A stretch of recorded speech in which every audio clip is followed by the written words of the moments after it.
The year was 2137. Humanity had reached beyond their home solar system and planted their first colony on a planet orbiting Proxima Centauri 20 years ago. Now, they were ready to meet their neighbors. The Earth Alliance vessel, Defiant, moved silently through the darkness of space. Commander Noah Wright sat in his command chair, watching the stars streak by on the main screen. He rubbed his chin, feeling the stubble that had grown there over the past few days. The mission to make first contact with the Valtharian Confederacy had everyone on edge, and personal grooming had fallen to the bottom of his priority list. "Commander, we're picking up signals," said Diana Everett, the ship's chief xenolinguist. Her fingers danced across her console as she analyzed the incoming data. "They're using the communication protocols we discovered in their transmissions, but something doesn't feel right." Noah leaned forward. "What do you mean?" Diana frowned. "The language patterns don't match what we'd expect for a greeting. They're using terms that translate roughly to containment and virulent species. I think they're talking about us, sir." "That doesn't sound like they're rolling out the welcome mat," said Noah. He turned to his navigation officer. "Frank, what's our ETA to the meeting point?" Lieutenant Frank Powell checked his instruments. 15 minutes, sir, we're right on schedule." Noah nodded and pressed a button on his chair. "All hands, this is Commander Wright. I want everyone at battle stations. This might not be the friendly chat we were hoping for." The crew moved with practiced efficiency, preparing the ship for possible conflict despite their mission being diplomatic in nature. Noah had handpicked each member of this crew for their adaptability as much as their skills. Humans were good at changing plans when needed. Diana continued to monitor the alien communications. "Sir, they're increasing transmissions. Multiple ships are converging on the meeting point." "How many?" 12 vessels. Much more than the 3 they promised in the arrangement." Noah's face hardened. "Seems our new friends are planning a surprise party. Weapon status?" "Defense systems ready, sir," reported Lieutenant Kate Miller from the tactical station. "But the Defiant wasn't built for heavy combat. We're outgunned if those are all warships." "Let's hope it doesn't come to that," Noah said, though the feeling in his gut told him otherwise. The Defiant dropped out of faster-than-light travel at the agreed coordinates, a region of empty space near a small neutron star. The view screen immediately lit up with warning signals as the sensors detected multiple vessels decloaking around them. "We're surrounded," Frank called out. 12 Valtharian warships. Weapons hot and targeting systems locked on us. Noah stood up. "Open a channel. Let's try to talk our way out of this." Diana worked quickly. "Channel open, sir." "This is Commander Noah Wright of the Earth Alliance vessel Defiant. We come in peace for our arranged diplomatic meeting. Please, explain your hostile posture." The reply came almost instantly, translated through Diana's systems. The alien voice was flat and emotionless. "Human vessel. Your kind has been studied and found wanting. The Valtharian Confederacy has determined your species to be inherently aggressive and unsuitable for galactic integration. You will surrender your vessel for study. Your crew will undergo evaluation for possible genetic modification." Noah's face flushed with anger. "We traveled 5 light years for a diplomatic meeting, and you greet us with threats? We have done nothing to deserve this treatment. Your history speaks for itself," the alien voice replied. 50,000 years of warfare. You split the atom and immediately used it as a weapon. You polluted your world and drove species to extinction. Now, you spread to the stars, carrying your violence with you. Surrender now." As the alien finished speaking, the first shots were fired. Energy beams lanced out from 3 of the Valtharian vessels, striking the Defiant's shields. "Evasive maneuvers," Noah shouted. "Kate, return fire. Target their weapon systems only." The Defiant shuddered as it twisted through space, its engines straining as Frank pushed them beyond their designed limits. Kate fired the ship's weapons with precision, disabling one Valtharian vessel's main gun. "Shields at 60%, called the engineering officer. "We can't take much more of this." Noah made a quick decision. "Plot a jump back to Earth, fastest route." Frank worked frantically at his console. "Need 30 seconds to calculate." "We don't have 30 seconds," Kate shouted as another blast rocked the ship. Diana looked up from her station, face pale. "Commander, they're saying they won't let us leave. They're calling us a contamination risk to the galaxy." Noah gripped the arms of his chair. "Frank, forget the optimal route, just get us out of here now." 10 seconds. The ship rocked violently as a direct hit breached the shields. Warning alarms blared throughout the vessel. "Hull breach on decks 3 through 5, reported the damage control officer. "Sealing emergency bulkheads." Noah knew those decks housed nearly half his crew. His jaw tightened as he made the hardest decision of his life. "Seal them, Frank. Jump now." The stars streaked as the Defiant leapt into faster-than-light travel, leaving the Valtharian vessels behind. But the cost had been devastating. 3 weeks later, the damaged Defiant limped into Earth orbit. Of the 200 crew members who had left on the mission, only 98 returned. In the Earth Alliance headquarters in Geneva, the Global Light Defense Council convened an emergency session. The chamber was packed with military leaders, scientists, and government officials from all Earth nations and colonial representatives. Admiral Patricia Winters stood before them, her usually immaculate uniform showing signs of the sleepless nights she had endured since receiving the Defiant's distress call. "Ladies and gentlemen," she began, "what Commander Wright and his crew experienced was not a misunderstanding. It was a deliberate ambush." She activated a holographic display showing intercepted Valtharian communications that Diana had managed to download before their escape. These records indicate the Valtharians have been observing Earth for centuries. They've classified humans as inherently aggressive and unsuitable for galactic integration. Their standing policy is to either genetically modify species they deem threats or eliminate them entirely. Murmurs filled the chamber as the implications became clear. The Valtharian Confederacy controls most of the Orion arm of our galaxy. They have technology centuries beyond ours and alliances with 7 other sentient species. By all measures, they should be able to crush us without significant effort. A council member from the Mars colony spoke up. "Are you suggesting we surrender? Accept their terms for genetic modification?" Admiral Winters' expression hardened. "I am suggesting no such thing. I am providing facts so this council can decide our path forward. We have 2 options: sue for peace and accept whatever terms they offer, or prepare for a war unlike any humanity has ever faced."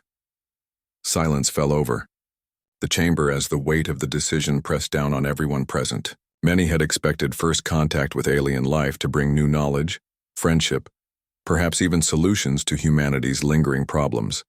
Instead, it brought only the threat of subjugation or extinction. Then, one by one, the council members began to vote. To the surprise of even the military hardliners, the vote was unanimous. Humanity would not bend. Humanity would not change its nature to appease alien fears. Humanity would fight. As Admiral Winters left the council chamber, she found Commander Noah Wright waiting, his face still bearing the scars of the ambush. "What did they decide?" he asked quietly. Patricia gave a grim smile. "They chose the path. No alien civilization expected, Noah. We're going to war." 5 years had passed since the first contact disaster. Earth and its colonies had changed in ways no one could have imagined. The peaceful exploration program that once defined humanity's reach into space was gone. In its place stood a war machine, unlike anything the galaxy had ever seen. Dr. Gregory Hayes wiped sweat from his forehead as he stared at the energy readings on his tablet. The lab around him hummed with power as massive containment fields held what might be humanity's greatest weapon. "The antimatter containment is stable," he told his team. "Increase the density by 5%. Before the war, Gregory had been a theoretical physicist studying the nature of reality. Now he led Project Prometheus, turning his brilliant mind toward creating weapons that could match the Valtharian technology. A young assistant approached him nervously. "Dr. Hayes, your wife is on the comm line. She says it's urgent." Gregory nodded and walked to the private communication booth. When he activated the screen, Captain Samantha Hayes appeared, her face framed by the gray metal walls of a starship. "Gregory," she said with a smile that didn't reach her eyes, "the Retribution is ready for its first mission. They've installed the new weapon systems based on your designs. The Retribution was humanity's newest and largest warship, a massive dreadnought that would lead Earth's first major offensive against the Valtharians. Samantha had been given command just 1 month ago. "Be careful out there," Gregory said softly. "These weapons are powerful, but we haven't had time to test them as thoroughly as I'd like." Samantha's expression hardened. "We don't have the luxury of time, Greg. Intelligence says the Valtharians are building something big near the Arcturus system. The fleet launches tomorrow." Gregory wanted to say more, to tell her how much he missed her, how much he feared for her safety. But he knew she needed to focus on her mission. "I understand. Good hunting, Captain." As Gregory returned to his work, halfway across the solar system, Lieutenant Alan Murphy and his team prepared for a very different kind of mission. The military transport ship dropped out of faster-than-light travel near a small, rocky moon. Alan checked his tactical gear one last time as his 5-person Special Forces team did the same. "Remember the objective," he told them, as they prepared to board their stealth insertion craft. "We get in, steal their tech, gather intelligence, and get out. No heroics." The team nodded. They had trained together for 2 years for missions exactly like this one. Earth needed to understand Valtharian technology better, and the direct approach was often the most effective. Their small craft detached from the transport and moved silently toward the Valtharian outpost. The enemy had established listening posts throughout the border systems, monitoring human movements and communications. "Stealth systems holding," whispered Sergeant Lisa Reeves, the team's tech specialist. "They haven't spotted us."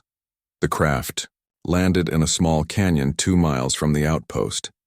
The team moved out using the rocky terrain for cover as they approached their target. When they reached the outpost perimeter, Alan used a small scanner to check for security systems. 2 guards at the north entrance, motion sensors along the walls, nothing we can't handle." The team moved like shadows. Lisa disabled the motion sensors with a device developed specifically for Valtharian technology. Sergeant Paul Green took out the guards with tranquilizer darts that worked on Valtharian physiology, another recent breakthrough from Earth scientists. Once inside, they split up. Alan and Lisa headed for the data center while the rest of the team searched for technology samples they could bring back. The data center was a circular room filled with crystal-like structures that the Valtharians used for information storage. Lisa connected her device to the main terminal and began downloading everything she could. "Look at this," she whispered to Alan, pointing at symbols flashing across her screen. "They're not just monitoring us. According to these files, they're terrified of us." Alan leaned closer. "What do you mean?" "These are historical records. They mention another species with traits similar to humans. Apparently, this species nearly destroyed the galaxy in a war 50,000 years ago." Lisa's eyes widened as she continued reading. "Alan, I think they're talking about our ancestors." Before Alan could respond, an alarm blared through the facility. "Time to go," he said, helping Lisa pack up her equipment. "Did you get enough?" She nodded. "More than enough." The team fought their way out of the facility, using the non-lethal weapons they had been equipped with. Earth's leaders wanted Valtharian prisoners to study, not more dead aliens. 3 weeks later, back on Earth, Admiral Patricia Winters presented the findings from the raid to the Defense Council. The chamber was quieter than it had been 5 years ago. Many of the civilian leaders had been replaced by military officers as Earth shifted to a war economy. "The intelligence recovered by Lieutenant Murphy's team confirms our suspicions," Patricia said. "The Valtharians fear us not just for what we are, but for what they believe we were." She displayed images of ancient texts that spoke of a war that had nearly destroyed the galaxy millennia ago.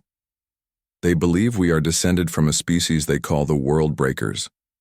According to their history, this species was quarantined, or possibly exterminated after the war." A council member frowned. "Are they right? Are we related to these world breakers?" Patricia shook her head. "Our scientists can't confirm or deny it. Human evolution on Earth is well documented, but these records suggest possible genetic manipulation in our distant past. It's something we may never know for certain." She changed the display to show battle plans. What matters now is that Captain Hayes and the Retribution will lead our first major offensive next week. We'll hit their shipyards at Arcturus and show them that their fears are well-founded. As the council discussed the upcoming battle, a message arrived that silenced the room. Patricia read it with a frown. The Valtharians have opened diplomatic channels, she announced. They're offering terms. The terms were displayed for all to see. Humanity could keep their current territory but must agree to genetic modification to remove their aggressive tendencies. The modifications would be carried out over several generations under Valtharian supervision. The council room erupted in angry shouts. Admiral Winters raised her hand for silence. "Shall I inform Captain Hayes to hold the offensive while we consider these terms?" she asked, though her tone made it clear what she thought of the offer. The council leader stood up, his face red with anger. "Tell Captain Hayes to proceed as planned. We will not change what makes us human to appease alien fears." As Admiral Winters left the chamber, she found Dr. Gregory Hayes waiting outside, just as Commander Wright had waited 5 years earlier. "They're sending Samantha into battle," he said. It wasn't a question. Patricia nodded. "The Retribution leads the fleet to Arcturus in 3 days. Your wife is an excellent officer, Gregory. She'll make you proud." Gregory's expression was grim. "I was already proud of her. I just hope your new weapons are enough." Patricia put a hand on his shoulder. "The Valtharians think they know what humans are capable of. They're about to learn they haven't seen anything yet." The Battle of Arcturus began at dawn, Earth time. Though in space there was no true dawn, the fleet commanders kept to Earth's rhythms to help the crews maintain their sense of time. Captain Samantha Hayes stood on the bridge of the Retribution, watching as her tactical display showed the human fleet moving into position. 37 ships against nearly 200 Valtharian vessels. The odds were terrible, but Samantha had faith in humanity's newest weapons and, most importantly, in the unpredictable nature of human tactics. "All ships report ready, Captain," said her first officer, Lieutenant Carl Dawson. Samantha nodded. "Begin the assault. Pattern Omega." The human fleet suddenly split into 5 smaller groups, each targeting a different section of the Valtharian formation. This was not the standard approach that the aliens had expected. The Valtharians believed in overwhelming force applied directly. Humans had learned to be more creative. "They're adjusting to counter our formation," reported the tactical officer. "Just as we predicted." Samantha allowed herself a small smile. "Spring the trap. All ships execute Phase 2. What had appeared to be a scattered attack suddenly transformed. The human ships released thousands of small objects that had been hidden from Valtharian sensors. These were not missiles or fighters, but specialized drones that created a web of energy disruption fields. The Valtharian ships found their weapons and shields weakened as they passed through these fields. Then the Retribution and 2 other dreadnoughts unleashed their main weapons. Beams of concentrated antimatter, contained in magnetic fields, lanced out at the enemy fleet. The results were devastating. 15 Valtharian ships were destroyed in the first volley. The rest began to fall back, trying to regroup. "They're retreating," said Carl, sounding surprised. "No," Samantha replied. "They're adapting. Valtharians don't retreat. Stand by for their counterattack." She was right. The alien fleet reformed into a tight defensive formation, and then something unexpected happened. From behind the gas giant at the edge of the system, 30 more Valtharian ships appeared. They had reserves hidden. Samantha said calmly, "Signal the fleet. Fall back to position Beta and prepare for long-range engagement." The battle raged for hours. Human ships fought with a mix of careful planning and wild improvisation that confused the methodical Valtharian commanders. When the fighting finally ended, the shipyards of Arcturus were in ruins, and both fleets had suffered heavy losses. But for the first time since the war began, humanity had won a major victory. The Valtharians had lost 3 ships for every human vessel destroyed. More importantly, they had lost a key production facility. On the bridge of the damaged but still functioning Retribution, Samantha Hayes received congratulations from Earth Command. "The tide is turning," Admiral Winters told her over the secure channel. Return home for repairs and prepare for your next mission. As the human fleet limped back toward Earth, another development was taking place far from the battlefield. Ambassador. Olivia Mitchell had never expected to find herself on a planet outside human-controlled space that wasn't trying to kill her. Yet here she was on Navara, homeworld of the Navar, a species that had broken away from the Valtharian Confederacy thousands of years ago. Your victory at Arcturus has caught the attention of many in the galaxy, said her Navar host, Elder Thorn. The Navar resembled tall, slender humans with blue-tinted skin and large, expressive eyes, including those of us who have old scores to settle with the Confederacy.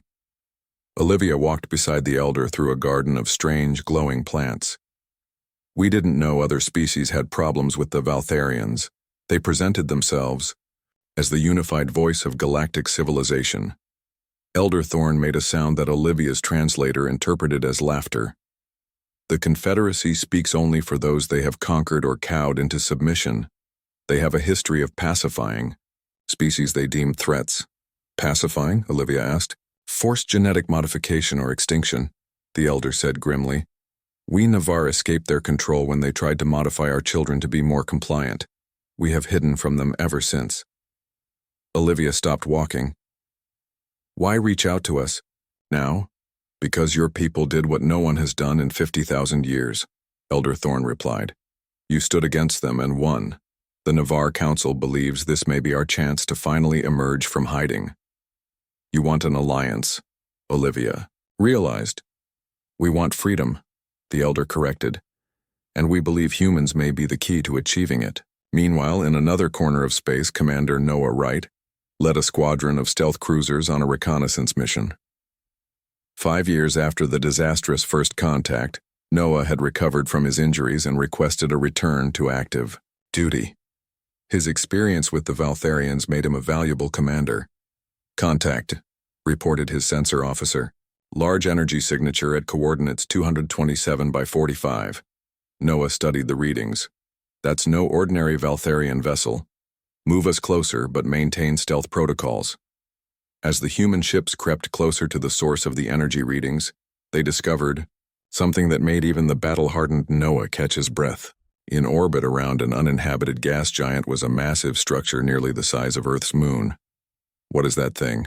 Asked his first officer. Weapon, Noah said simply. Has to be. Nothing else would need that much power. He made a quick decision.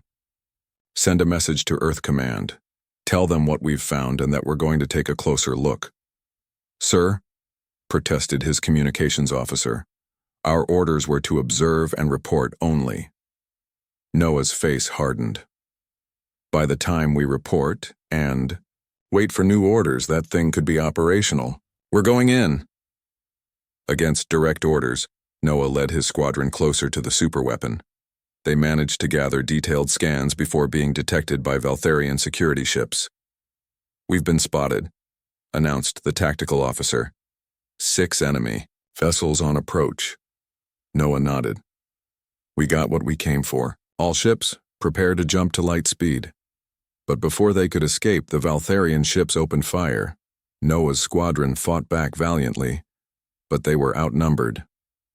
We can't all make it out, Noah realized. He opened a channel to the other ships. This is Commander Wright. Alpha and Beta ships, make the jump now. My ship will cover your retreat.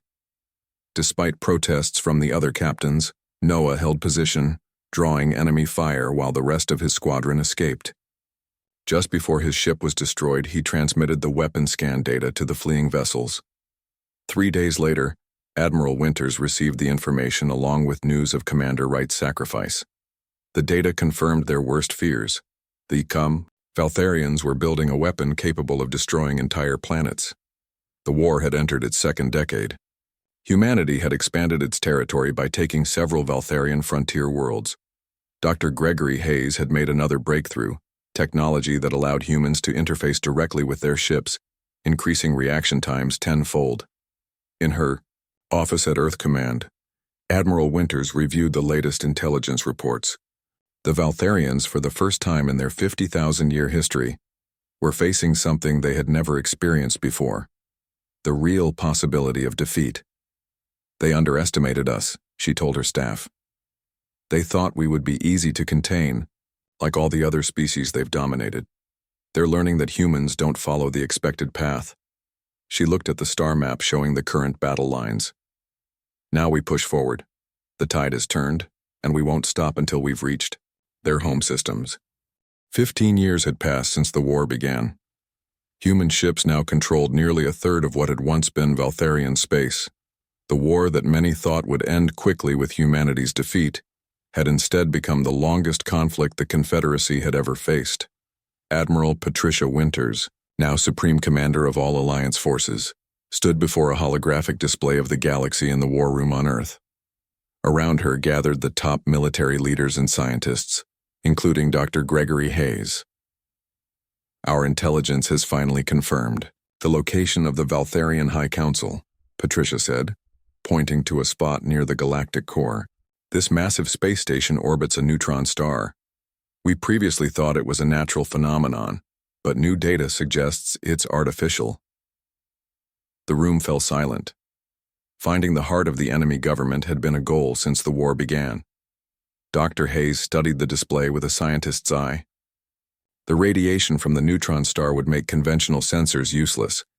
No wonder we never detected it before. Patricia nodded. Exactly. But now we have a chance to end this war. I propose a bold plan.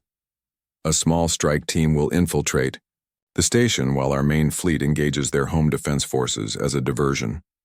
One of the generals frowned. That's extremely risky. The station will be heavily defended. All of our victories have come from taking risks the Valtharians didn't expect, Patricia reminded him. They still think in terms of overwhelming force. We think differently. The plan was approved after hours of debate. Now they needed a leader for the strike team, someone with both combat experience and scientific knowledge to navigate the alien technology. Captain Samantha Hayes stepped forward. I volunteer to lead the strike team. Patricia looked at her with concern. Samantha had become one of their best ship commanders, leading the Retribution to multiple victories. Are you sure? This mission has a low chance of success. Samantha's face showed no doubt. With respect, Admiral, low chances are better than none. Besides, my husband's research on Valtharian physiology will be crucial for the mission. Gregory lay. Hayes looked up in surprise. He had indeed studied Valtharian biology extensively, but he hadn't expected to be mentioned in this context. Patricia considered the request, then nodded. Very well. Captain Hayes will lead the strike team. Dr. Hayes, you'll need to prepare her team with everything you know about Valtharian biology and technology. As the meeting ended, Gregory pulled his wife aside. Sam, what are you doing? This is practically a suicide mission.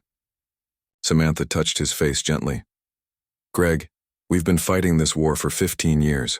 I've watched too many good people die. If there's a chance to end it, I have to try. Gregory wanted to argue, but he knew that look in her eyes. Instead, he hugged her tightly. Then I'm coming with you. Samantha pulled back in shock. What? No, you're not a soldier. But I am the foremost expert on Valtharian biology, he countered. You'll need me on site, not feeding you information from halfway across the galaxy. 2 weeks later, the mission was ready. The strike team consisted of Captain Samantha Hayes, Dr. Gregory Hayes, and 6 specially trained soldiers. They would travel aboard a captured and modified Valtharian scout ship to avoid detection. The main human fleet, meanwhile, prepared for what would be the largest offensive of the war. Over 200 ships would attack the Valtharian home defense forces, drawing attention away from the small infiltration vessel. As the scout ship separated from the human flagship, Admiral Winters sent a final message to Samantha. Good hunting, Captain. The fate of humanity rests on your shoulders. Samantha acknowledged the message, then turned to her small crew. Everyone knows the mission.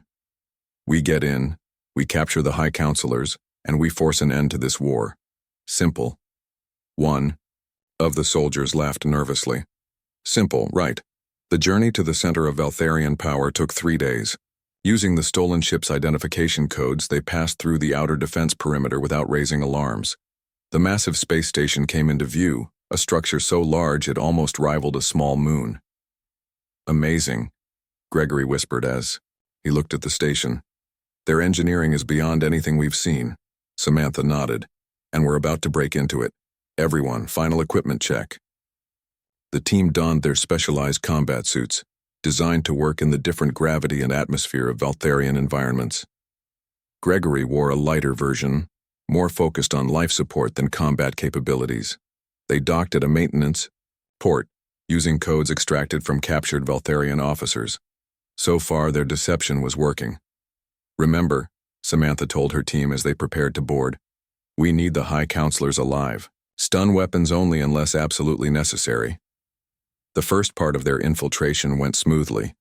The maintenance areas were sparsely guarded, and the few Valtharian workers they encountered were quickly subdued. Gregory used his knowledge of Valtharian technology to guide them through the complex systems of the station. According to the station plans we stole, the council chamber should be 3 levels up, he said, studying a holographic display on his wrist device. The team moved carefully through the station, avoiding main corridors and using service tunnels where possible. But as they approached the council level, security became much heavier. We need a distraction, Samantha decided. She sent 2 of her team to create a security breach in another area of the station. When alarms began blaring in the distant section, most of the guards rushed to respond. Samantha led the rest of her team forward, moving quickly toward the council chamber. They encountered resistance just outside their target. A group of elite Valtharian guards stood between them and their objective. A brief but intense firefight left 2 of Samantha's team wounded, but they pushed through. Finally, they breached the council chamber, weapons ready. But what they found inside was not what they expected. Instead of living Valtharians, they found 7 biomechanical constructs seated around a circular table. The beings turned their expressionless faces toward the human intruders. What are they? Samantha asked, keeping her weapon trained on the nearest one. Gregory approached cautiously, scanning the constructs with his device. They're not alive, not in the way we understand life. They're advanced machines with biological components. One of the constructs spoke, its voice strangely flat. We are the voice of the Guardian. You have traveled far to find us humans. The Guardian? Samantha asked. Who or what is the Guardian? The construct stood, its movements unnaturally smooth. The Guardian is the protector of galactic peace. It has guided Valtharian society for thousands of years, ensuring that the mistakes of the past are not repeated. Gregory's eyes widened as he continued scanning. Sam, I'm detecting an enormous power source beneath this chamber.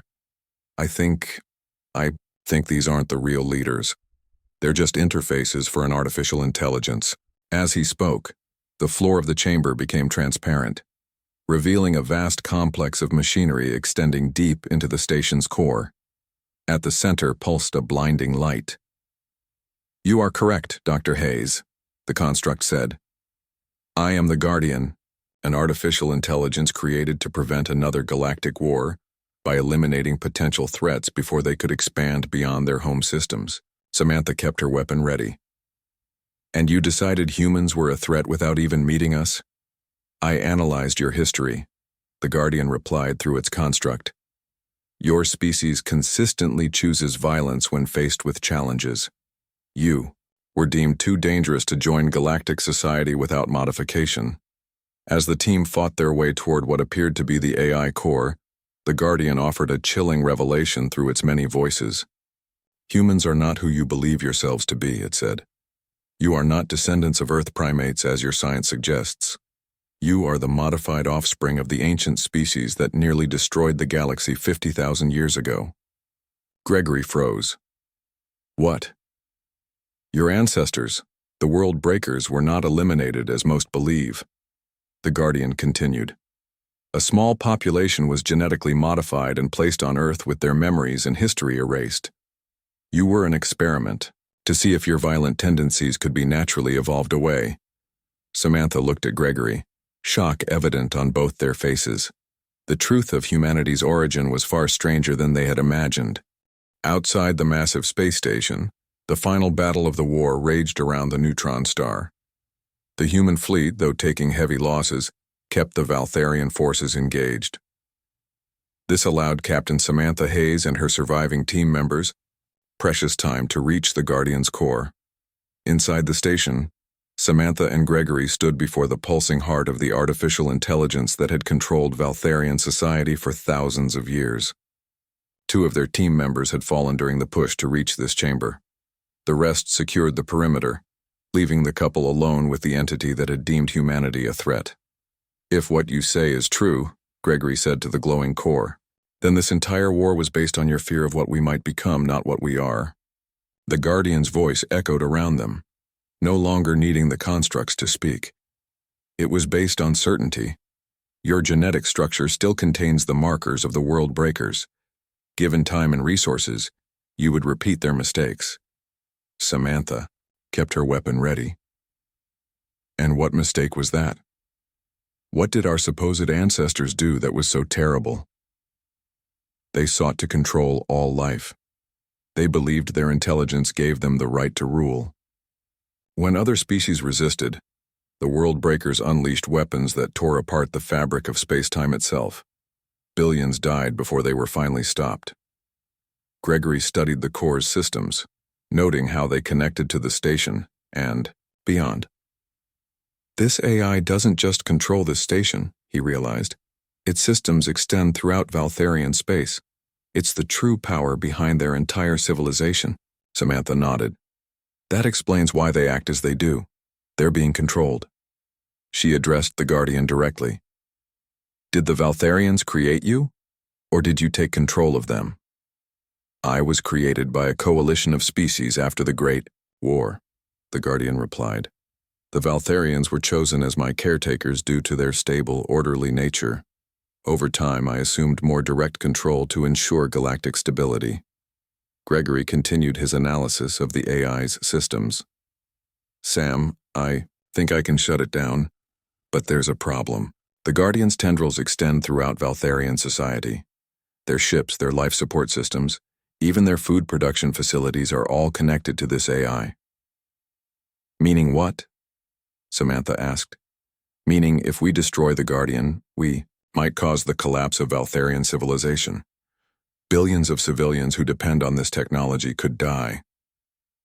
Samantha lowered her weapon slightly. She had come to end a war, not commit genocide. There has to be another way. Gregory's face lit up with sudden inspiration. Maybe there is. Instead of destroying the Guardian, what if we reprogram it? The AI's light pulsed more rapidly. My programming cannot be altered. I exist to prevent the rise of destructive species. All systems can be reprogrammed, Gregory countered. He turned to Samantha. The direct neural interface technology we developed for our ships might work here. I could connect to the Guardian systems and rewrite its core directives. That's too dangerous, Samantha protested. The amount of data could overwhelm your brain. Gregory gave her a sad smile. Do we have a choice? If we destroy it, billions die. If we leave it, the war continues. After a moment of tense silence, Samantha nodded. Do it, but I'm staying right here with you. Gregory prepared the neural interface, a small device that he attached to his temple. If this works, I should be able to give the Guardian new parameters that allow for coexistence with humanity. As he activated the device, his body stiffened. His eyes rolled back, showing only whites as his mind connected directly with the ancient AI. Samantha held his hand tightly, watching his face for any sign of distress. Minutes passed in tense silence, then Gregory gasped, his eyes returning to normal. It's done, he whispered, his voice weak. The Guardian's light changed, shifting from its cold blue to a warmer gold. New parameters accepted, it announced, its voice somehow less mechanical than before. Threat assessment protocols revised. Humanity reclassified as potential allies rather than threats. Samantha helped Gregory to his feet. What did you do? I showed it our history, Gregory explained. Not just the wars and violence, but everything else too. Our art, our music, how we care for each other. I showed it that our capacity for destruction is matched by our capacity for creation. Throughout Valtharian space, Ships suddenly powered down as the Guardian sent a signal to end hostilities. The war that had raged for 15 years ended not with the destruction of an enemy but with a forced peace. Admiral Winters, watching from the bridge of her flagship, could hardly believe the reports coming in. "All Valtharian vessels have ceased fire," her tactical officer announced. "They appear to be waiting." A communication came through from Captain Hayes explaining what had happened. The Admiral listened in amazement as Samantha described the Guardian and Gregory's reprogramming of it. "So it's over?" she asked when Samantha finished. "Just like that?" "Not quite," Samantha replied. "We've stopped the fighting, but now comes the hard part, building a peace." In the aftermath, humanity took its place as a major galactic power. The Valtharian species, now free from the Guardian's absolute control, began the difficult process of establishing their own self-governance. Many struggled with their newfound freedom, but others embraced the chance to chart their own course. With help from humans and their Navarre allies, the various species of the former Confederacy formed a new galactic council. Unlike the old system, this one was based on mutual respect rather than fear and control. Ambassador Olivia Mitchell led the human delegation to this new council. Her experiences with the Navarre had prepared her well for the complex diplomacy required to forge lasting alliances. "We come not as conquerors," she told the assembled representatives of a dozen alien species, "but as equals. We have all been manipulated by forces beyond our control. Now we have the chance to decide our own futures together." Many Valtharians struggled to accept humans as equals.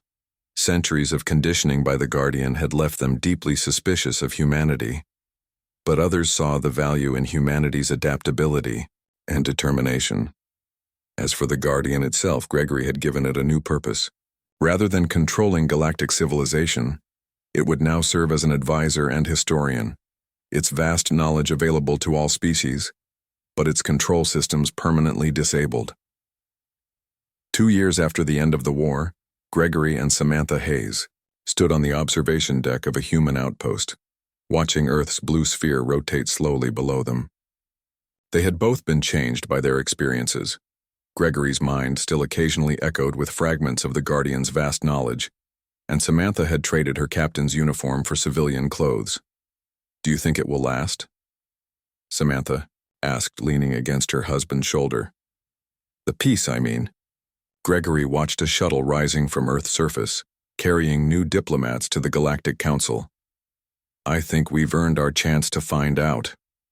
In the vastness of space around them, ships from a dozen different species traveled the trade, routes that had once been battlegrounds. The galaxy had looked upon humanity with fear, expecting them to choose the path of destruction.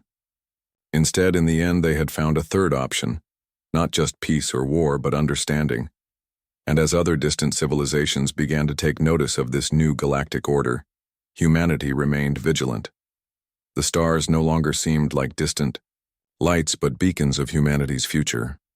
A future they had claimed not just through strength of arms but through an indomitable spirit that refused to be shaped by anyone but themselves.